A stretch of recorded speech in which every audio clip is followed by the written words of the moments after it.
Bonjour, je m'appelle Coralie. Et moi, Audrey. Notre expérimentation consiste à observer la croissance de légumes viables dans un environnement sans terre et avec des matériaux accessibles à tous. Pour ce faire, nous avons utilisé des graines de pois ainsi que des graines d'haricots dont certains ont germé et d'autres pas. À tous les jours, nous avons observé la température, l'humidité ainsi que les lumières que nous avons utilisées. Notre hypothèse était qu'il était possible d'observer la croissance des légumes viables car nous leur avons fourni des nutriments sous forme liquide et jour après jour, nous nous sommes assurés que leurs conditions soient optimales à leur croissance. De plus, nous nous sommes basés sur une expérimentation similaire faite au niveau industriel à la firme iFarms à Newark aux États-Unis. Donc, lorsqu'on a décidé de faire une expérimentation, on s'est tout de suite dirigé vers l'environnement, l'écologie, plus précisément vers l'agriculture, parce qu'on considère que c'est quelque chose qui est nécessaire à notre consommation au quotidien. Donc, on voulait vraiment trouver une sorte d'agriculture qui allait pouvoir s'adapter aux conditions météorologiques de tous les pays et qui allait pouvoir être accessible aux endroits où l'eau est une denrée un petit peu plus rare en plus de nécessiter aucun pesticide pour des raisons assez évidentes. Et c'est comme ça qu'on est tombé sur l'aéroponie. En ce qui concerne l'exécution de notre projet, après avoir mis sur papier nos idées et fait nos schémas, on a commencé par construire notre cube de verre et notre support fait de bois et de jute.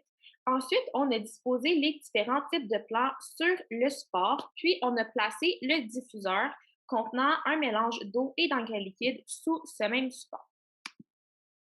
Par la suite, nous avons utilisé un vaporisateur manuel car à l'occasion, nous devions arroser nos plants, puis finalement des lumières LED pour que nos plantes puissent pratiquer la photosynthèse. Tout au long de notre projet, on a rencontré quelques problèmes. Le premier étant l'emplacement du diffuseur qui était initialement dans le cube de verre, mais qu'on a dû déplacer à l'extérieur en le reliant avec un tube de plastique parce que l'humidité constante dans le cube créé par la brume a occasionné des problèmes au niveau de son mécanisme qui est électronique. Ensuite, un autre problème qu'on a rencontré qui a été notre principale épreuve, c'est la moisissure. Pour faire court, ce qui s'est passé, c'est que lors de notre premier essai, on avait mal jaugé notre taux d'humidité, donc certains de nos plants ont commencé à moisir. Et la jute a absorbé cette moisissure-là. Puis après, lorsqu'on déposait des nouveaux plants sur le support, ça prenait quelques semaines que c'était déjà tout moisi.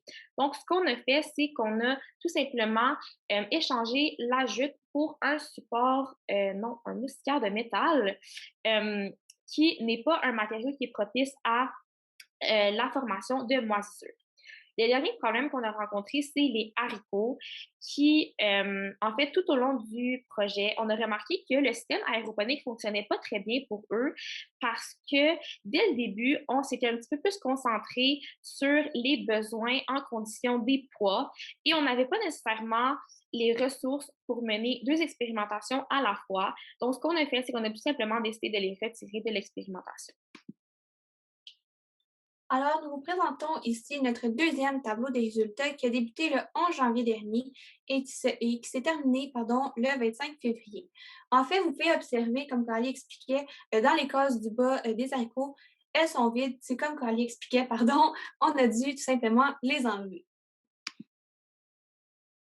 Ce que nous avons apprécié le plus de notre projet, c'est qu'ils étaient là avec nous au quotidien. Donc, le matin, on se levait, on allumait nos lumières, le diffuseur, puis le soir, on éteignait le tout.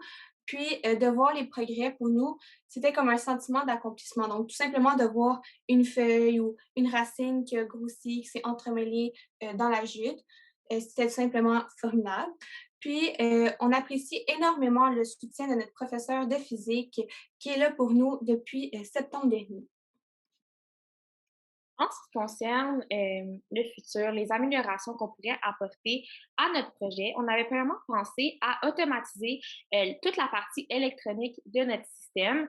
Donc, de permettre aux diffuseurs et aux lumières LED de s'allumer et s'éteindre, à des intervalles réguliers de façon automatique.